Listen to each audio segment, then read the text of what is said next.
तो श्री राधा वल्लभ संप्रदाय से दीक्षित थे श्री जयमल जी, और अपने ठाकुर की बड़ी विशेष सेवा करते थे। एक दिन वे अपने कक्ष में सो रहे थे और उनको अचानक गर्मी लगने लगी। पहले फैन तो होते नहीं थे, एसी तो थे नहीं, वो कोई द्वारपाल बाहर बैठा बैठा पंखा चलता था, ऊपर वो रस्सी से पंखा चलते रहते थे, ऐसा ही व्यवस्थाएं होती थी। लेकिन जयमल जी को बहुत गर्मी का अनुभव हुआ। तो अब देखिए, ये है अर्चक की स्थिति। उसको जो अपने लिए फील होता है वो अपने लिए नहीं करता तैयारियां, वो ठाकुर जी के लिए करने लगता है। जैसे ही उसको पंखा चल रहा था और रात में सोते सोते जयमल जी को थोड़ी गर्मी सी लगने लगी, तो मन में विचार करने लगे, जब मुझे इतनी गर्मी का अनुभव हो रहा है, मेरे ठाकुर जी को कितना हो रहा होगा। एक हट जैसी बनवाई और उसमें खूब सारा पानी का छिड़काव किया, तो उससे उसकी ताशील ठंड होती है, बहुत ठंडा लगता है उसमें, बिना पंखे के भी बहुत अच्छा लगता है। अभी गर्मी जब आ जाएंगी ना, जेठ का महीना आएगा, जून जुलाई, आपके यहाँ तो विंटर होता है, हमारे यहाँ समर होता है उस समय। तो जैसी समर आएगा तो राधा वल्लभ जी, बिहारी जी, राधा रमन जी, सब जगह खसकी टाट आ जाएंगी और उनको गीला करते रहते हैं पूरे दिन। ठाकुर जी को ठंडक अनुभव होती है। मैं अपनी घटना बताऊं, हमारे ठाकुर जी की झारी जी, जल झारी जी हैं, उसमें जल पधराया जाता है सुबह। और वैसे तो नियम से तो बहुत बार जल बदलना चाहिए, पर हम कथाओं में और ट्रेवलिंग में इतने रहते हैं, तो हम सुबह जल पधराते हैं, फिर दोपहर में राजभोग के समय और रात्रि शयन के समय। तो रात्रि शयन के समय एक दिन में जल पधराना भूल गया, मतलब चेंज नहीं किया जल, और ठाकुर जी को विश्राम करा के सो गया। रात भर प्यास लगती रही, पानी पीऊं और फिर उठ करके पानी पीते हैं तो फिर थोड़ी देर बाद वॉशरूम जाऊं, फिर आऊं, फिर पानी पीऊं, फिर वॉशरूम जाऊं, पूरी रात नहीं सो पाया। सुबह उठ के जब स्नान ध्यान करके सेवा में गए, तब अचानक याद आया कि ठाकुर जी की जल झारी तो बदली नहीं थी। ऐसे इंडिकेशंस आपकी बॉडी को होने लग जाएंगे, आपके माइंड को होने लग जाएंगे जब आप अर्चन भक्ति में अति विशेष हो जाते हो। आपके ठाकुर जी इच्छा अपनी आपको लागू करके बताएंगे कि ऐसा है।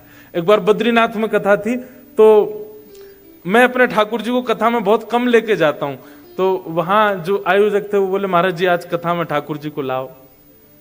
मैंने कहा ठीक है, लेकिन उस दिन इतनी ज्यादा ठंड थी, मौसम बिल्कुल माइनस में चला गया था, और मेरे कमरे से जो ऐसा ही हॉल था वो काफी दूर था, और कोई गाड़ी वाड़ी नहीं, ऐसे ही लेके आना था पालकी में ठाकुर जी को। तो जब मैं कथा में जा रहा था, मैं सोच तो रहा था ठंड तो बहुत पड़ रही है, ठाकुर जी को कहीं सर्दी नहीं लगे। तो मैंने जाते जाते स्टेज पे बैठते एक पंडित जी को बोला, ठाकुर जी को ना गर्म शॉल उड़ा देना। और मन में ऐसा आया कि इतना तो ठाकुर जी सही लेंगे मेरे लिए ठंड ज्यादा है। आप विश्वास नहीं मानेंगे, ठाकुर जी जैसे ही मंच पर आए और उस दिन की कथा विश्राम होते ही गला चौक, मेरा ही गला बैठ गया, और इतनी ठंड, जाड़ा, रात भर बुखार, खूब दवाई औषधि ले ली, लेकिन बुखार उतरा नहीं। ये मैं अपना अनुभव बता रहा हूं। रात में दवाइयां ली, सुबह उठ के दवाई लेने लगा, स्थिति बहुत वैसी हो गई कि अब कैसे कथा करूंगा आज की। पता नहीं क्या मन में आया, मैंने कहा सुनो, एक शुद्ध काढ़ा बना करके ठाकुर जी का भोग लगाओ। और जैसे ही ठाकुर जी का भोग लगाया, सब रो ज्वर उतर गयो, गलो ठीक कहने लगो, बिल्कुल स्वस्थ हो गए। ये चतुर्थ भक्ति पर तो मैं अपने ही उदाहरण बहुत दे सकता हूं आपको। पाद सेवनम, ठाकुर की सेवा, ये कोई पाषाण नहीं है, वे चैतन्य हैं साक्षात। उनकी उसी भाव से सेवा किया कीजिए। हमसे आप दोपहर में बोलेंगे 1 बजे कि महाराज जी अपने ठाकुर जी का दर्शन कराओ, हम कहेंगे अभी नहीं मिलेंगे। क्यों? अभी गैया चराने गए ठाकुर जी, 2 दिन से तो अफ्रीका में गैया चराने जा रहे हैं। तो हम एक काम करते हैं, ठाकुर जी से यूं कहते हैं, ठाकुर जी गैया मत ले जाइयो, अकेले ही चले जाइयो, यहां शेर बहुत हैं, कहीं गैया पे आक्रमण है तो। आज हम कहीं बाहर गए थे तो भोग के लिए आपको आज्ञा दी कि आप भोग लगाओ, लेकिन उससे पहले ठाकुर जी को बोला कि ठाकुर जी आज भोग जिस घर में आप आए उस घर का कोई सदस्य पधराएगा, नहीं बता करके जाएंगे तो भोग की थाली गिर जाएगी नीचे। ऐसे अनुभव होते हैं। ये कैसे होते हैं? जब आप उनको पाषाण ना मानो, उनके प्रति पाषाण बुद्धि ना रखो।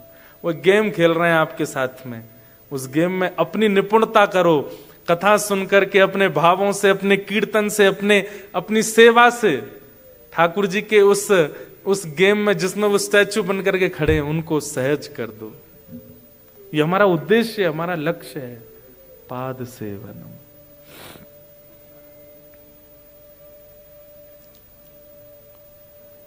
तो जयमल जी का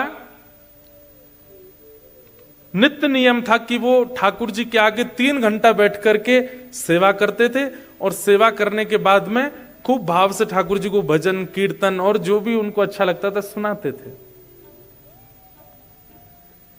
उनके विद्रोही जो उनसे द्वेष मानते थे, जो उनसे लड़ना चाहते थे राजागण, वो जयमल जी को किसी भी रूप में हरा नहीं पा रहे थे।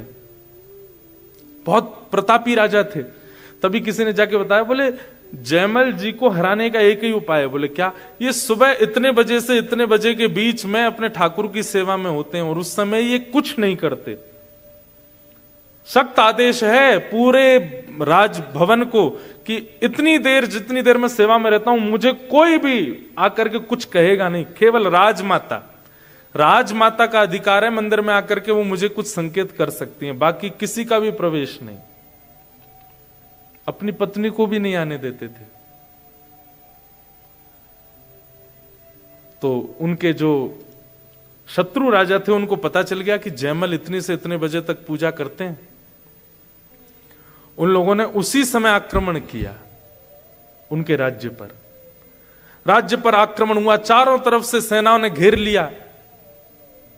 मंत्री, महामंत्री, सेनापति दौड़े दौड़े, सब बोले क्या करें क्या करें। बोले ये तो वो काल है जिसमें राजा पूजा में बैठते हैं और अभी तो काल शुरू हुआ है, अगले 3-4 घंटे तक वो सेवा में रहेंगे। अब क्या करें? इतनी देर, जितनी देर वो सेवा में रहेंगे उतनी देर में तो ये पूरा राज्य लुट जाएगा।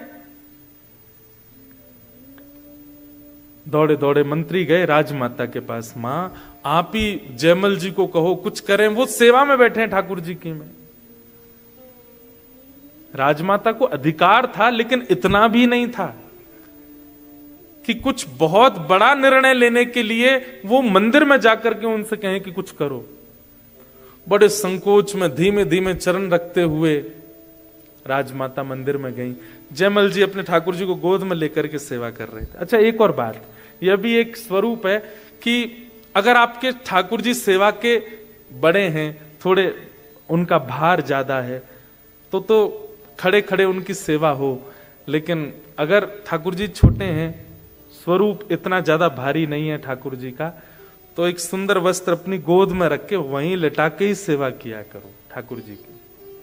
आपकी गोद में ही आए वो, वहीं सेवा पाए।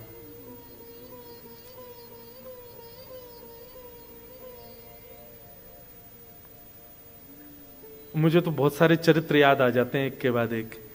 अब इसी बात पर एक चरित्र याद आया। ओरछा, हमारे भारत में मध्य प्रदेश में एक स्थान है ओरछा। वहां के राजा थे मधुकर शाह। उनकी पत्नी, पति थे कृष्ण भक्त, पत्नी थी राम भक्त। तो पत्नी जो थी ओरछा नरेश की, वो राम जी की सेवा करती थी, खड़े खड़े सेवा करती थी ठाकुर जी की। तो ठाकुर जी बोले, उनके एक दिन स्वप्न में आकर के बोले, आप हमारी 6-6, 7-7 घंटे तक सेवा करती हो, खड़े खड़े सेवा करती हो, तुम्हारे पांव सूज जाते हैं, हमको अच्छा नहीं लगता, आप बैठ के सेवा किया करो। तो जयमल राजा की पत्नी क्या बोली, ठाकुर जी मैं तो सेवा 2, 4, 5 घंटे आपकी करती हूं, पर आप तो भोर से लेके रात्रि तक खड़े रहते हो। जब मेरे स्वामी पूरे दिन खड़े रहते हैं तो उनके सामने 4-5 घंटे खड़े होने में मुझे लज्जा क्यों? मैं खड़े खड़े ही सेवा करूंगी। मेरा ये सेवा धर्म नहीं है कि आप खड़े मैं बैठ जाऊं। खड़ी रहती ठाकुर जी के आगे, बैठती ही नहीं थी। वो कहीं किसी मंदिर में भी दर्शन करने जाती थी तो ठाकुर जी अगर खड़े विग्रह, अधिकतर सब जगह खड़े हैं, वो बैठती ही नहीं थी। सत्संग में भी कोने में खड़ी रहती थी, क्यों? ठाकुर जी खड़े, हम कैसे बैठ जाएं? और उनका भाव, जब किसी के लड्डू गोपाल दिखती थी तो बैठ जाती थी, बोले ये बैठे ठाकुर है तो मैं भी बैठूंगी। लेकिन कहीं खड़े ठाकुर हैं तो वहां बैठ नहीं सकती हैं वो।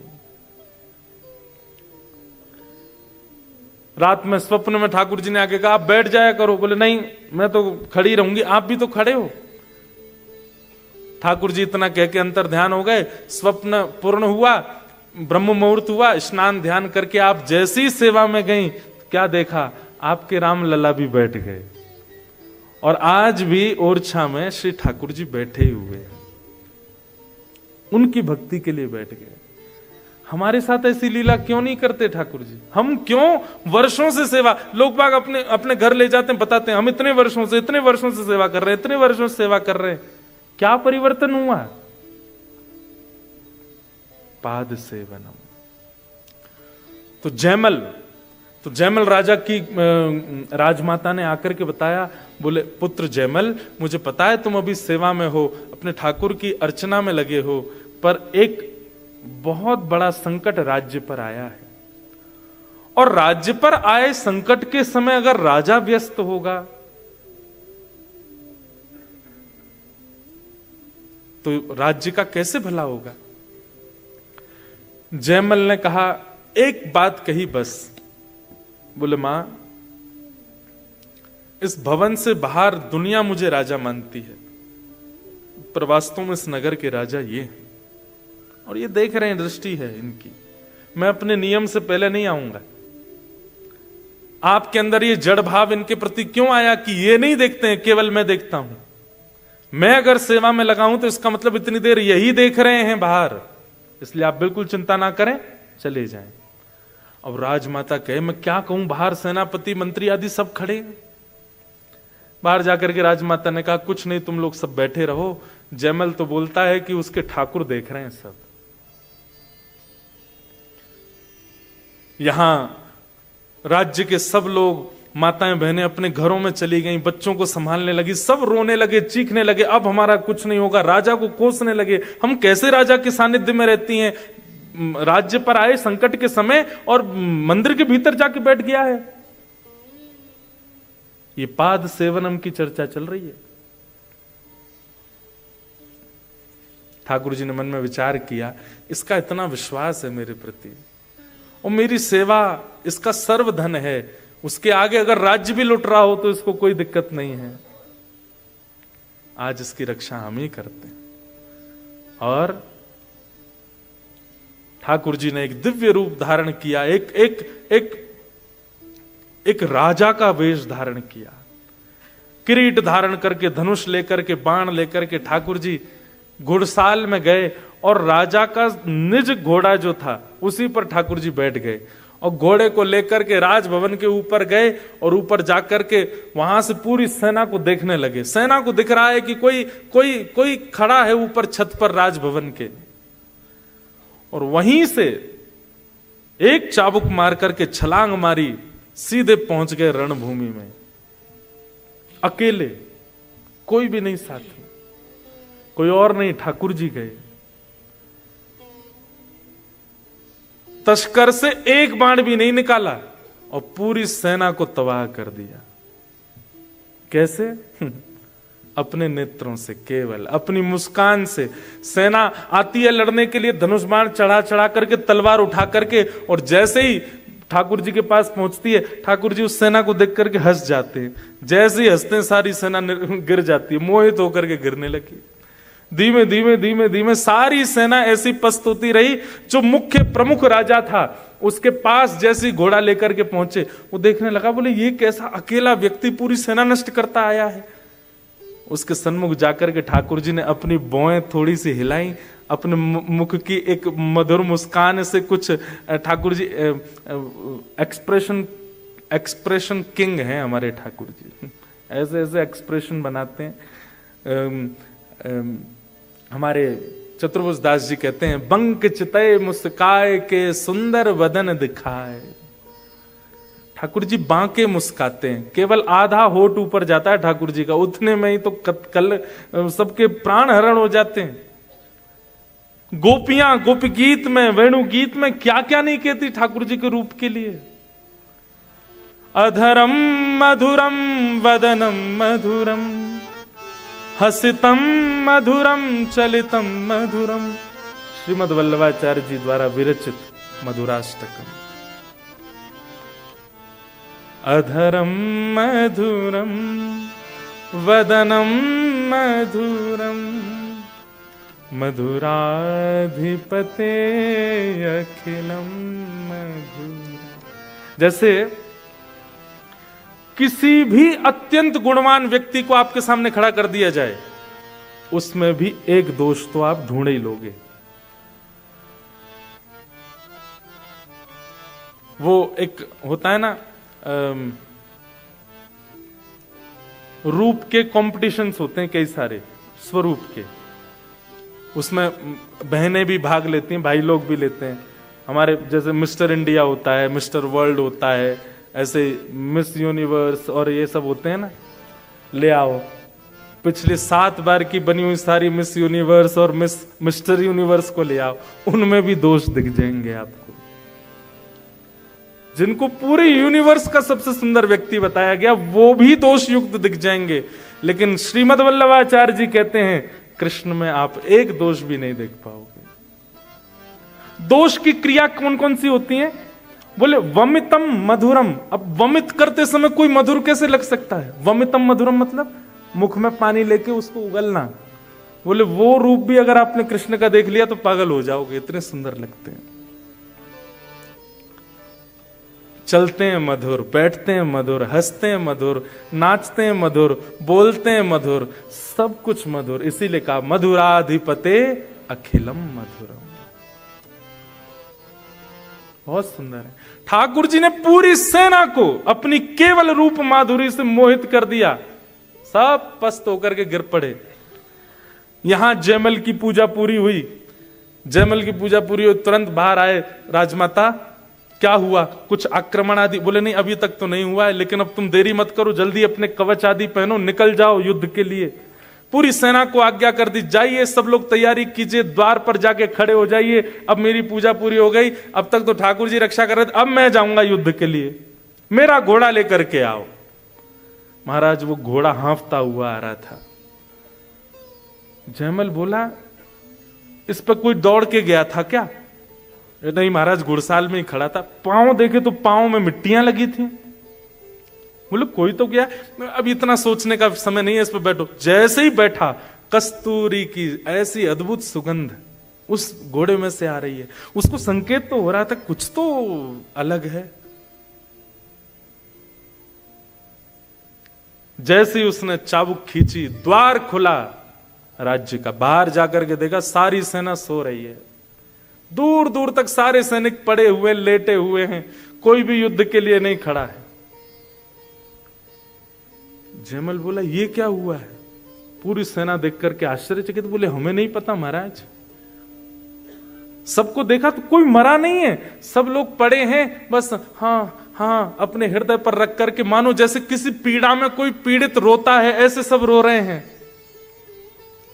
जयमल सबके पास घूमता हुआ जैसे मुख्य राजा के पास गया, उसको देखा तो वह भी बस अपने हृदय पर हाथ रख करके, नेत्रों से अश्रुपात हो रहे हैं, पूरा शरीर कांप रहा है। जयमल अपने घोड़े से उतर करके गया, उसके मुख पर जल डाला। ए भाई, तुम युद्ध करने के लिए आए थे और युद्ध तो किया नहीं, ये तुम्हारी स्थिति क्या हो गई? क्या क्या बात है? राजा को होश आया, जयमल के चरण पकड़ लिए और चरण पकड़ करके बोले मैं तुम्हारे सामने नतमस्तक हो जाऊंगा, अपने राज्य को भी तुम्हारे चरणों में न्योछावर कर दूंगा। केवल उस सेवक, अपने उस सैनिक का दर्शन करा दो जिसको तुमने अभी भेजा था। ऐसे सुंदर नेत्र, ऐसी सुंदर नासिका, ऐसी सुंदर मुस्कान, उसका मुखमंडल इतना इतना लावण्यपूर्ण।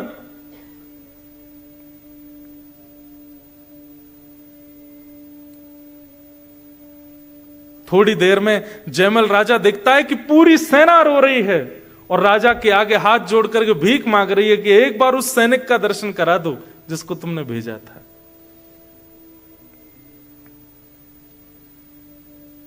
जयमल आश्चर्य में है, कौन सैनिक आया ऐसा?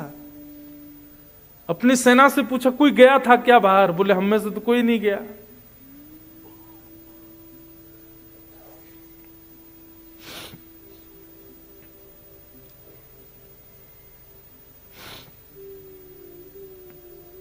पूछने लगा कुछ तो बताओ, भेष कैसा था, श्रृंगार कैसा था, आकृति कैसी थी? तो वर्णन करने लगे कि वरहा पीड़म आहा नटवर वपु कर्णयो कर्णकारम।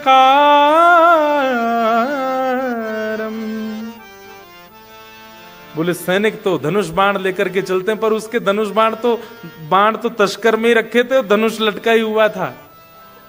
दूर से ही घोड़े पर बैठ करके आया, नेत्र चलाता हुआ, मधुर मुस्कान करता हुआ, सांवरा सलोना स्वरूप, और उसने जो मुकुट पहना था उस पर भी मोर पिछ लगा हुआ था, अद्भुत पीतांबरी थी। और सुनो, घोड़ा यही था जिस पर तुम बैठ के आए हो।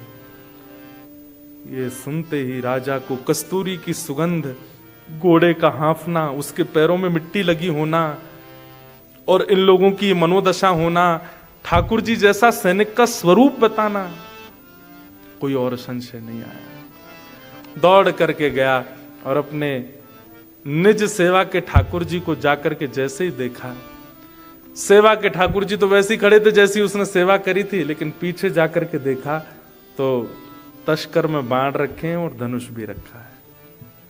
जयमल समझ गया, बोले जितनी देर में सेवा में था ठाकुर जी गए थे और ठाकुर जी जाकर के पूरे युद्ध को संभाल के आए।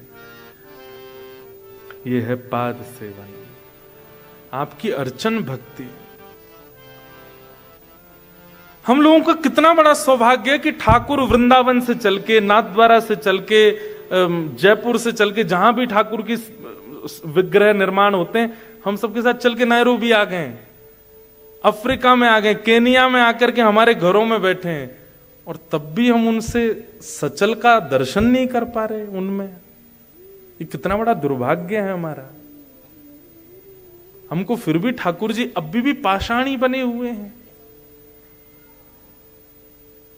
ये चौथी भक्ति है, पाद सेवन। और पाद सेवन करने वाले व्यक्ति का एक ही उद्देश्य होना चाहिए कि मेरे ठाकुर जैसे मेरे पास आए हैं इससे विपरीत अवस्था में आ जाएं, मेरी भक्ति से, मेरे भजन से, मेरी सेवा से। एक बार मैं अपने ठाकुर जी के साथ ऑस्ट्रेलिया कनाडा कहीं जा रहा था, तो हमारे लाल जी और मैं, और कोई नहीं था साथ में। तो रात्रि का समय, तो ठाकुर जी गोद में थे, तो मैंने ऐसे खोल के देखा, थोड़ी देर बातचीत जैसी चल रही थी। ठाकुर जी आप बड़ी कृपा करते हुए, इतने वैष्णवों को कथा सुनवाते रहते हो हमसे। अचानक बात करते करते मन में भाव आया, मैंने ठाकुर जी अब जब से आप आए हो यूं ही खड़े हो, मैंने आज एक काम करो, कोई देख नहीं रहा है यहां पे, दूर दूर तक कोई नहीं, मैं और आप हैं बस, एक बार नेक हाथ नीचे करके दिखा दो। और फिर एक बालक की भांति मैं अपनी निज बात बता रहा हूं, मैंने कि मैं 10 तक गिनती करना हूं, है नीचे कर लेना हाथ, और फिर एक क्षण के लिए नीचे करके फिर ऊपर कर लेना, 1 2 3 4 10 तक गिनती करके। जैसे देखे ठाकुर जी अब भी यूं ही खड़े हैं। मैंने कहा अच्छा एक काम करते हैं, आपको मैं बैठा के ना मैं एक राउंड मार के आता हूं पीछे तक, जब तक लौट के आऊं तब तक थोड़े सहज कुछ तो करके दिखाओ, या तो एक पैर आगे कर दो, या थोड़ी एक आंख ऐसे बंद कर लो, या थोड़े मुस्का जाओ, दांत दिखा दो, कुछ तो कर दो, एक चीज कर दो। 4-5 प्रयास किए, ठाकुर जी ने कुछ नहीं किया। तो फिर मैं बड़ा उदास सा हो गया अपने लाल जी को लेके, मैंने कि कुछ नहीं किया आपने आज, इतनी मतलब आप गला फाड़ फाड़ की सेवा करते हैं, कथा सुनाते हैं, सब करते हैं, फिर भी कुछ नहीं किया आपने।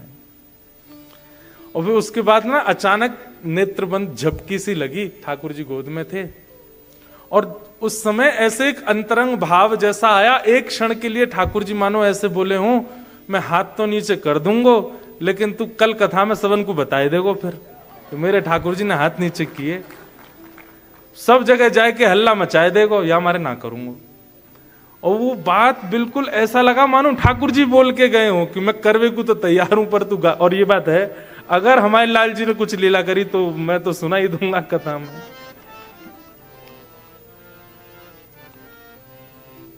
भैया ठाकुर जी सेवा में आए हैं, आपसे सेवा करा रहे हैं, और उस सेवा को सौभाग्य मान करके आपका आज से एक ही उद्देश्य होना चाहिए, हम अगली साल फिर आएंगे नायरोबी। सुनो तो, बात तो सुन लो पहले, अभी डेट फाइनल नहीं हुई लेकिन आएंगे। अगली साल तक कुछ तो अंतर हो, कुछ तो अद्भुतता आपकी सेवा में आपको मिले। केवल वही जो वर्षों से चली आई वही करते रहे तो फिर क्या भावना। भले ही ठाकुर जी अपने अंग प्रत्यंगों में परिवर्तन ना करें, पर आपकी स्मृति में, आपके स्वप्न में, आपके चिंतन में, आपके भाव में, आपके कहीं ना कहीं वह अनुभव होना चाहिए। 1 वर्ष का समय है आपके पास, करो ठाकुर जी की ऐसी सेवा की कुछ अद्भुतता हो।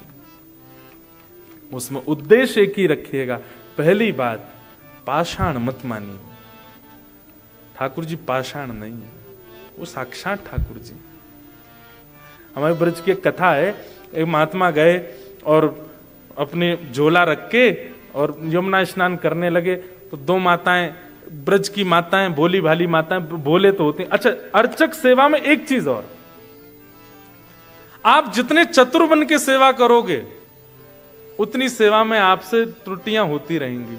सेवा तो आप बड़े सौम्य होकर के, भोले होकर के, जैसे सेवा में एक नियम होता है कि हाथों में इत्र लगाओ, इत्र के बाद स्पर्श करो, हाथ धोकर के स्पर्श करो, अच्छे वस्त्र में स्पर्श, ये तो बाह्य रूप है, लेकिन हृदय भी बहुत कोमल बनाओ। ठाकुर जी को कहीं श्रम ना हो जाए आपके स्पर्श से, उसके लिए बहुत भोले हो जाओ, बहुत सीधे, प्रसन्नता में ठाकुर जी के आगे जाओ, बिल्कुल भी उदासी आपके मुखमंडल पर नहीं होनी चाहिए।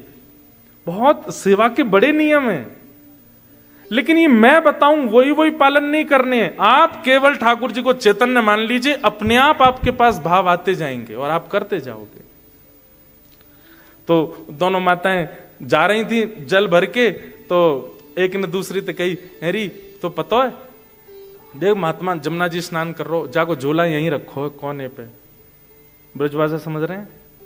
समझ रहे हैं? जो समझ रहे हैं वो न समझने वालों को बता देना। हाँ भैया, ब्रजभाषा बहुत प्यारी भाषा, हम तो हमारे लाल जी की भाषा यही में बोलेंगे। तो एक गोपी दूसरी तो बोली, यानी तो पतो देख महात्मा स्नान कर रहा है जमुना जी में, जाको झोला धरो किनारे पे। मैंने सुनिए ये महात्मान के झोला में ही भगवान बैठे रहे।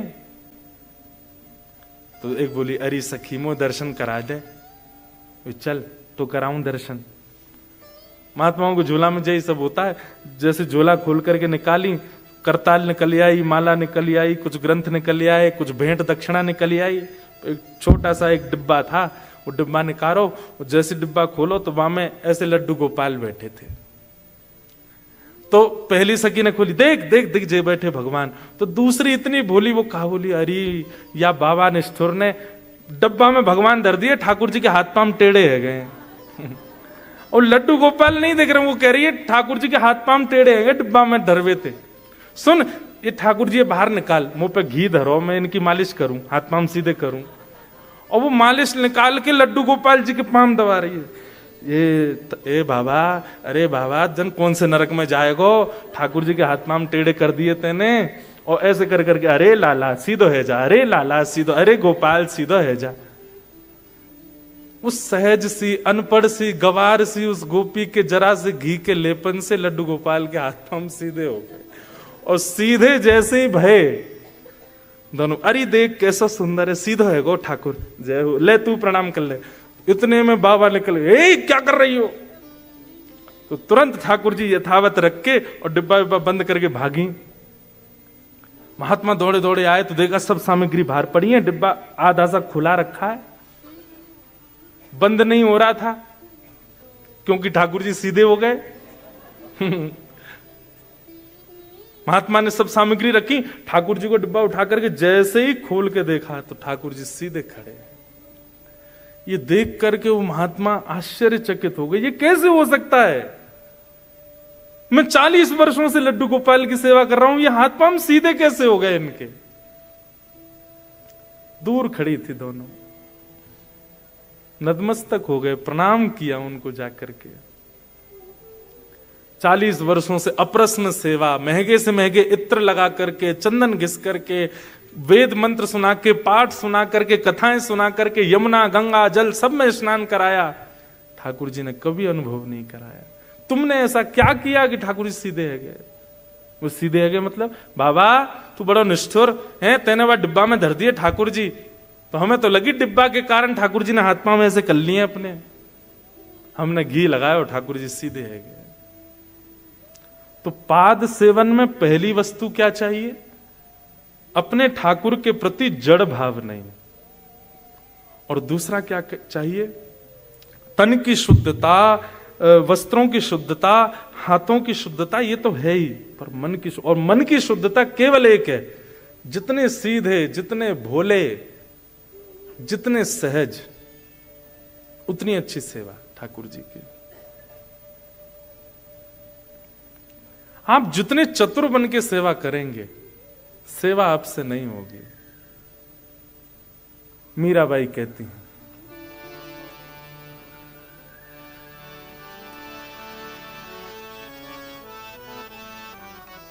वाह, हे मायरी मायरी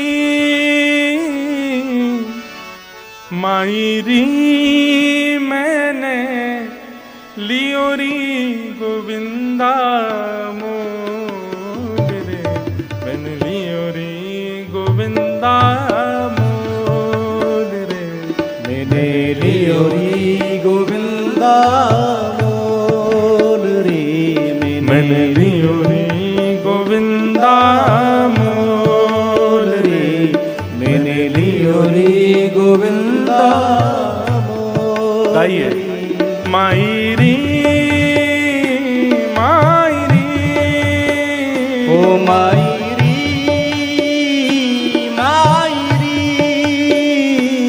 मायरी मायरी मायरी मायरी मायरी, मैंने लियोरी गोविंदा मोल रे, मैंने लियोरी गोविंदा मोल रे, मैंने लियोरी गोविंदा मोल रे, ओ मैंने लियोरी गोविंदा मोल रे, मैंने लियोरी गोविंदा।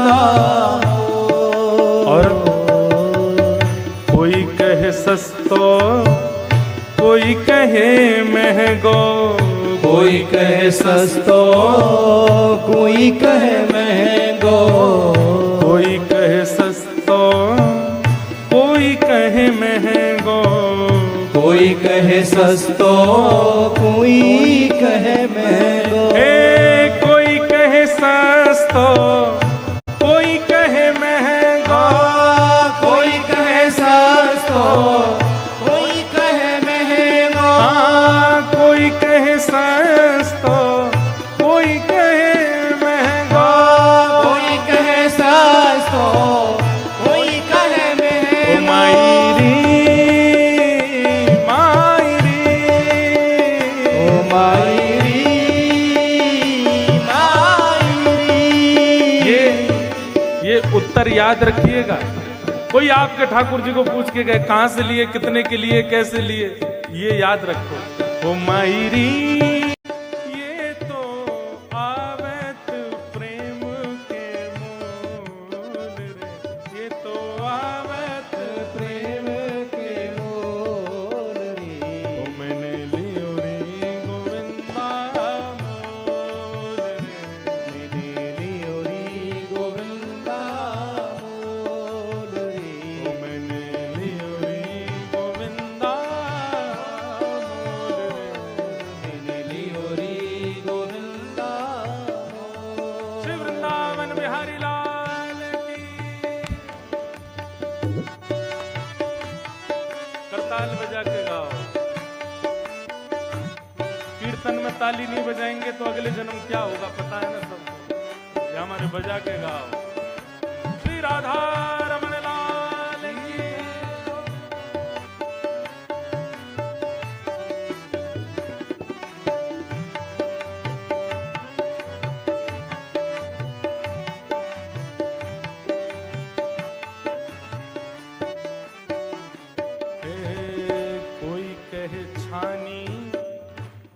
कहे चोरी, कोई कहे छानी, कोई कहे चोरी।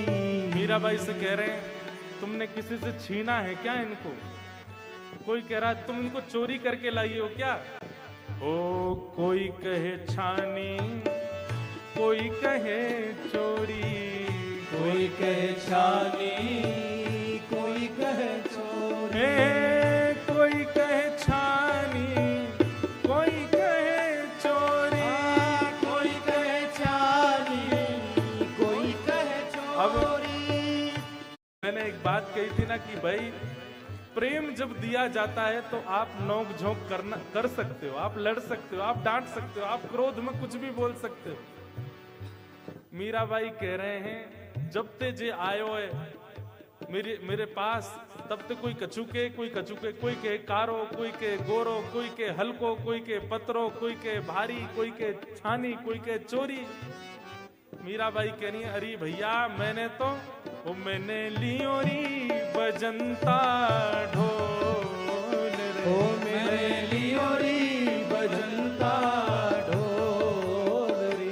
मैंने लियोरी बजंता ढोल रे, मैंने लियोरी बजंता ढोल रे। मैंने लियोरी गोविंदा मोल रे, मैंने लियोरी गोविंदा मोल रे। मैंने लियोरी गोविंदा मोल रे। मैंने लियोरी गोविंदा। और अंतिम और बड़ी विशेष बात, ठाकुर की सेवा आपको मिली कैसे? मुझे और आप सबके पास ठाकुर जी आए क्यों हैं? मीरा के प्रभु गिरधर नागर, मीरा के प्रभु गिरधर नागर। मीरा के प्रभु गिरधर नागर, मीरा के प्रभु गिरधर नागर। गिरधर नागर नटवर नागर, गिरधर नागर नटवर नागर। गिरधर नागर नटवर नागर। गिरधर नागर नटवर नागर। ओ ये तो पूरब जन्म को मेल रे, ये तो पूरब जन्म को मेल। आपके पास अगर ठाकुर जी सेवा करा रहे हैं, ये आपकी सामर्थ्य नहीं है कि आप वृंदावन से ठाकुर जी को ले आओ। ठाकुर जी अगर आपके पास आए हैं तो ये निश्चित ही आपका कोई पूर्व जन्म का संस्कार है। आप किसी रूप में ठाकुर जी की सेवा में पहले रह चुके हैं, किसी त्रुटि के कारण वो सेवा छूट गई होगी, इसलिए ठाकुर जी दोबारा आए हैं। ये तो पूरब जन्म को मेल रे। ओ ये तो पूरब जन्म को आइए भाव से। मेल। ओ मैंने लियोरी गोविंदा मोल रे, मैंने लियोरी गोविंदा मोल रे। ओ मैंने लियोरी गोविंदा मोल रे। मैंने लियोरी गोविंदा मोल रे।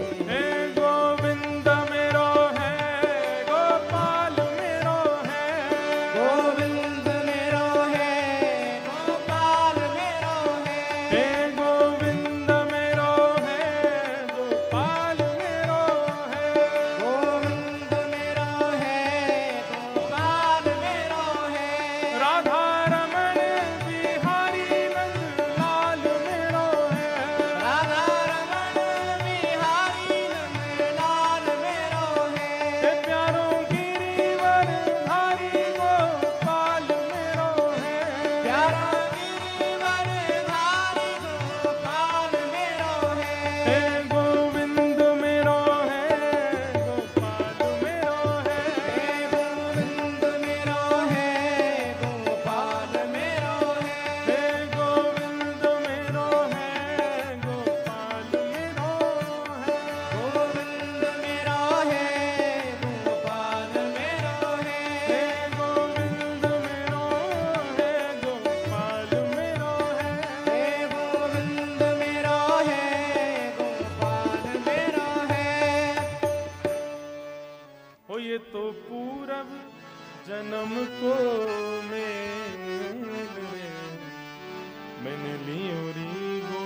मोर। मीराबाई कह रहे हैं। अच्छा देखो, अगर पूर्व जन्म का संयोग नहीं होगा तो ठाकुर जी आकर के भी चले जाएंगे। और कैसे कैसे लोग हैं दुनिया में, कई लोग तो ऐसे भी हैं, वो ठाकुर जी की सेवा ले आते हैं और फिर सेवा लाके फिर कुछ दिन बाद वृंदावन में छोड़ आते, हमसे सेवा नहीं हो रही। और कई लोग तो इसलिए छोड़ देते, हमसे ऑनियन गार्लिक नहीं छोड़ा जा रहा। बताओ, तो भगवान ही छोड़ दिए। उनसे बड़े हैं। आपके टेस्ट बर्ड्स इतने खतरनाक हैं कि आप ठाकुर जी को ही छोड़े आए। पाद सेवनम, अर्चन भक्ति बहुत सौभाग्य से मिलती है। कल यादव प्रभु पूछ रहे थे कि आपके ठाकुर जी कैसे आए आपके पास। अब इसका अगर आध्यात्मिक उत्तर देना है तो मीराबाई जो कह रही हैं, ये तो आवत प्रेम के मोल। लेकिन फिर भी आपका विश्वास प्रगाढ़ हो इस बात पर, इसलिए सुनाऊं। हमारे लाल जी कल पधारेंगे कथा में लाएं। लेकिन उसके लिए आप सब लोग जहां बैठे हो वहीं रहना, पास नहीं आना ज्यादा, डर जाएंगे बेचारे। वैसे अफ्रीका में ठाकुर जी को डरवे की जरूरत नहीं है। यहाँ के लोगों को वर्ण और लाल जी को 100 ही है। वो भी कृष्ण वर्ण के हैं और यहाँ भी सब कृष्ण वर्ण के हैं। आप लोग तो फिर भी गौर वर्ण हो। पर मीराबाई का एक स्वभाव था, वो किसी कृष्ण वर्ण व्यक्ति को देखती थी ना तो उसके पास जाकर के रोने लग जाती थी। तो वो कहता, आप रो क्यों रही हो? बोले, तुमको कृष्ण ने किसी रूप में तो चुना, अपना वर्ण दे करके चुना। देखो, अगर कभी मीराबाई, वैसे तो नहीं आती, कभी अफ्रीका आती तो यहाँ के लोगों को कहती, आप लोग कितने भाग्यशाली। क्यों? ठाकुर जी ने अपना वर्ण आपको दिया है। लेकिन बंधुओं, ठाकुर जी की कांति भी कृष्ण है। और कृष्ण शब्द का अर्थ कहीं ना कहीं जो आकर्षण करता हो, कर्षतीत कृष्ण, जो कर्षण करे, खींचे अपनी ओर, वो कृष्ण है। श्री विल्लु मंगल जी, कल मैं चरित्र जरूर थोड़ा सा कहूंगा विल्लु मंगल जी का। विल्लु मंगल जी कृष्ण करणामृत ग्रंथ में एक बात कहते हैं, एक जगह श्लोक में कहते हैं कि ठाकुर जी का वर्ण कैसा है। बहुत ध्यान से सुनिएगा, ठाकुर जी कैसे हैं। वो जितने अंधेरे में जाते हैं उतने ज्यादा सुंदर लगते हैं। वो जितने प्रकाश में रहते हैं ना, प्रकाश में कोई देख ले तो बहुत सुंदर है ही, पर वो जितने सघन वन में जाते हैं, जितने सघन कुंज में जाते हैं, जितनी सघन कंदराओं में, सघन मतलब घनी, जहां सूर्य का प्रकाश ना पहुंच रहा हो। हमारी किशोरी जी, हमारी ठाकुर श्री लाडली जी राधा रानी, वो ठाकुर जी से कभी सूर्य के प्रकाश में नहीं मिलती हैं, कुंज में ही मिलती हैं। इसलिए हमारे वृंदावन बिहारी लाल का असली नाम क्या है? कुंज बिहारी, जो कुंजों में ही रहे। आप बिहारी जी में देखोगे मंदिर में खूब चकाचौंध है, सारी लाइट्स लगी हैं, लेकिन गर्भगृह में आज भी दिया ही जलता है। और बिहारी जी में ऐसी मान्यता है कि वहां पर प्रयास किया तो लाइटें सारी बंद हो गई, फूक गई, जल नहीं पाती हैं, गर्भगृह में एक लाइट नहीं चलती, ठाकुर जी दिए में ही बैठते हैं। क्यों? कुंज बिहारी है ना। किशोरी जी के ठाकुर जी, किशोरी जी ठाकुर जी को कुंज में ही देखती हैं, सघन वन में ही देखती हैं, जहां सूर्य की किरण ना पड़ रही हो। ठाकुर जी का वहां सौंदर्य और ज्यादा अद्भुत हो जाता है। ये निकुंज की चर्चा है।